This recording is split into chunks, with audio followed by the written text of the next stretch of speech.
प्रेम पत्र राधा स्वामी भाग चौथा प्रकार 27वां।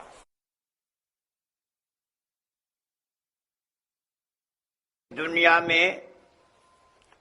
जिस कदर कार्रवाई है वो शौक या प्रीत के सबब से जारी है, यानी जिसकी जहां प्रीत है या जिस बात का जिसको शौक है वो वहीं अपना तन मन धन लगाता है।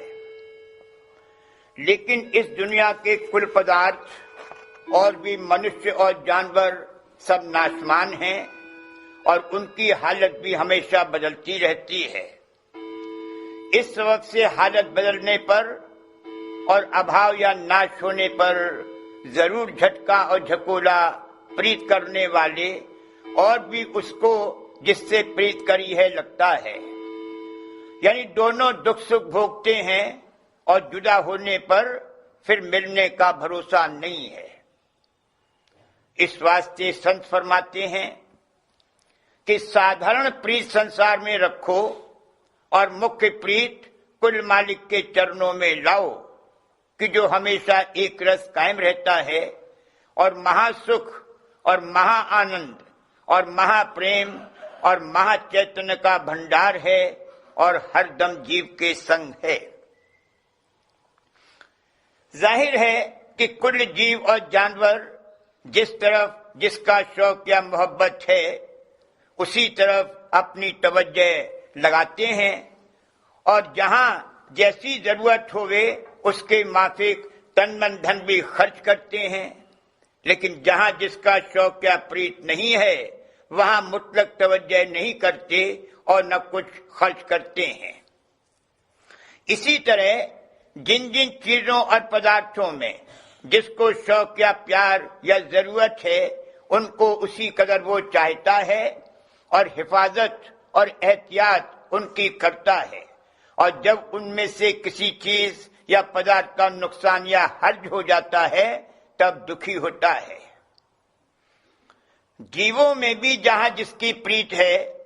जब जब किसी को कुछ तकलीफ या क्लेश होता है तब प्रीत करने वाले को भी दुख होता है और वियोग की हालत में निहायत रंज और कष्ट सहना पड़ता है और फिर मिलने की कोई सूरत मालूम नहीं होती। इस तरह कुल जीव अपनी अपनी प्रीत और बंधन के सबब से हमेशा दुख सुख सहते रहते हैं, क्योंकि जिन जीवों या पदार्थों में उनकी आसक्ति है वे हमेशा एक रस कायम नहीं रह सकते। उनकी हालत वक्त वक्त पर बदलती रहती है और एक दिन उनका नाश या अभाव जरूर होगा। और मालूम होवे कि जिस कदर जिसका बंधन या प्यार जिसमें है उसी कदर उसको दुख सुख व्यापता है और बाजी बाजी तकलीफ और दुख के वक्त में कोई किसी की सच्ची मदद नहीं कर सकता, यानी अपने प्रीतम के दुख या तकलीफ को कम या दूर नहीं कर सकता। इस वास्ते संत सद्गुरु फरमाते हैं कि सब जीवों को चाहिए कि मुख्य प्रीत अपनी कुल मालिक सत्य पुरुष राधा स्वामी जाल के चरणों में लावें और जगत में वाजबी तौर पर यानी जरूरत के माफिक प्रीत करें और अपने मन में समझते रहें कि संसारी प्रीत थोड़े दिन की है, चाहे कोई सबब करके दोनों की जिंदगी में घट जावे या जाती रहे, नहीं तो मौत के वक्त जरूर उसका बर्ताव बंद हो जाएगा और निहायत दर्जे का दुख और क्लेश जुदाई का सहना पड़ेगा। विचारवान और समझदार मनुष्य को चाहिए कि अपना मन ऐसे में लगावे कि जिससे दिन दिन सुख और आनंद विशेष मिले और जिससे कभी बिछोहा न होवे, और ऐसे हमेशा एक रस कायम रहने वाले संत सद्गुरु और कुल मालिक राधा स्वामी दयाल हैं कि जो घट घट में मौजूद हैं और हर एक जीव के दम दम के संगी हैं। वे निस्वरूप से हमेशा कायम रहते हैं और महा आनंद और महाप्रेम के भंडार हैं। हरचंद संत सद्गुरु और कुल मालिक राधा स्वामी जाल का देश ऊंचे से ऊंचा है और रास्ता उसका घट में जारी है। पर जो कोई उनके चरणों में सच्ची प्रीत लावे, उसको इसी मुकाम पर, यानी जहां जीव की पिंड में बैठक है, पर्चा दे सकते हैं। यानी उस पर शब्द और प्रकाश के वसीले से अपनी दया हर वक्त और हर जगह जाहिर कर सकते हैं। इस वास्ते सब जीवों को मुनासिब और लाजिम है कि अपने जीव के कल्याण और फायदे के वास्ते संत सद्गुरु का खोज करके उनसे जरूर मिलें और कोई दिन उनका सत्संग करके भेद कुल मालिक और उसके धाम का और भी रास्ते और उसकी मंजिलों का और तरीका चलने का दरियाफ्त करके अभ्यास शुरू कर दें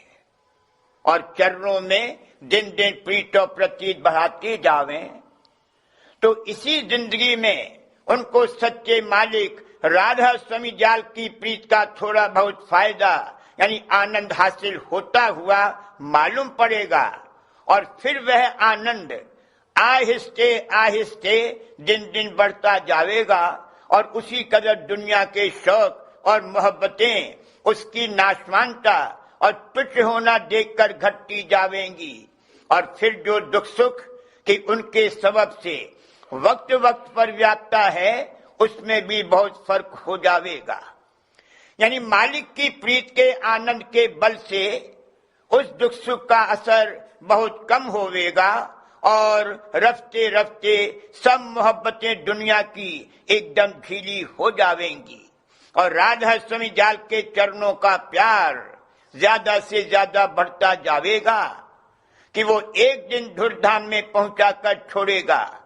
यानी अमर और परम आनंद को प्राप्त करा देगा कि जहां जन्म मरण और कष्ट और क्लेश किसी किस्म का बिल्कुल नहीं है। यह भेद निज घर और उसके रास्ते का वही है जो कि कुल मालिक के चरणों से सूरत के उतार का है। यानी जैसे कि वक्त उतार के सूरत किसी किसी मुकाम पर ठहरती और रचना करती हुई आई है, उसी रास्ते से और उसी धार पर सवार होकर घर की तरफ लौट सकती है। और वो धार चैतन्य और नूर और शब्द की धार है, यानी शब्द को सुनती हुई और प्रकाश को देखती हुई सूरत रास्ता तय करके अपने निज धाम में जा सकती है। सिवाय शब्द मार्ग के और कोई तरीका कुल मालिक के धाम में चढ़कर और चलकर पहुंचने का नहीं है। जो जीव संत सद्गुरु का सत्संग करके